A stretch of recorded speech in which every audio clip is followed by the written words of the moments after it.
Čaute, zdraví vás Beast z týmu Slayers. Dneska si predstavíme novú vecičku už u nás dlhšie známu Tornado granát.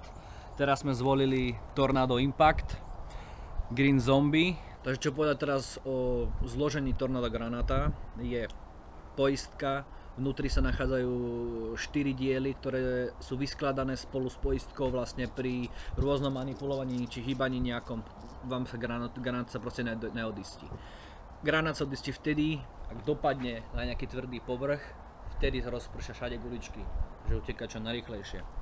Je to dobrá vec, lebo keď už by som dávno odistil timer, tak mám na to 3 až 5 sekúnd, záleží do ktorej dierky ho pichnem, mám 3 až 5 sekúnd na odhodenie granátu, takže si to vždy musíte vypočítať.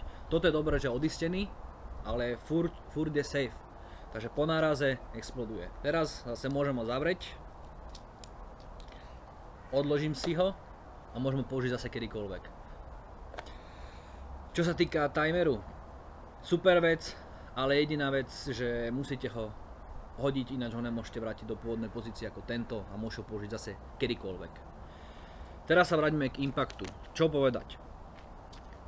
Cca 200 guliček sa do neho zmestí. Obyčajne hovorím, odšroubujete vrchnú časť, vyskladáte zo 4 dielov, poistka, zašroubujete naspäť. Čo sa týka spodná časť, kde sa dáva plyn, vyzerá to asi takto.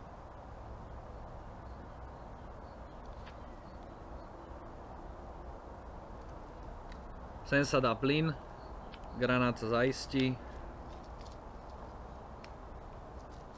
možno ho ďalej používať. Po odistení odhodíte a vybavené. A znova ten istý princíp, zasa to naladuje guličkami, vyskladá sa celá tá poistka, naplní sa plynom, granát je zase funkčný. Čo dodať k tomu viac? Asi nič. Odporúčam to, lebo sú na to veľmi dobré ohlasy, ale jedna vec je v tom, že je na hráčoch, či ten granát priznajú alebo nie. Stalo sa nám veľa krát, že sme ten granát hodili po niekom a proste padol vedľa neho a on žiadne guličky necítil.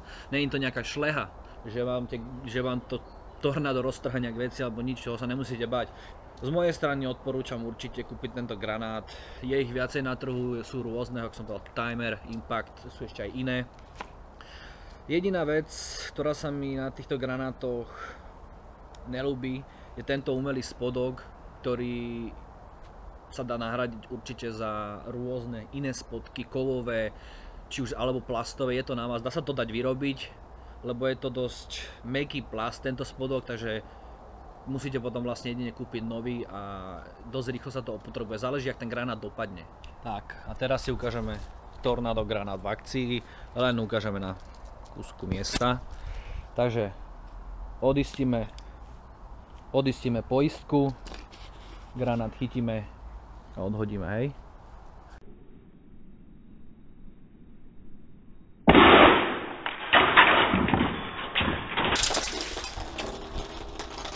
Dostal som zásah, takže bol som asi od toho cca 5 metrov.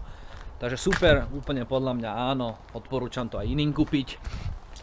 Ak by ste mali nejaké otázky ohľadne Tornado granátu, nejaké bližšie, stačí nám napísať a môžeme vám to nejak zodpovedať. Je toho veľa na internet, takže je to len na vás. Zdravím vás, Slayers.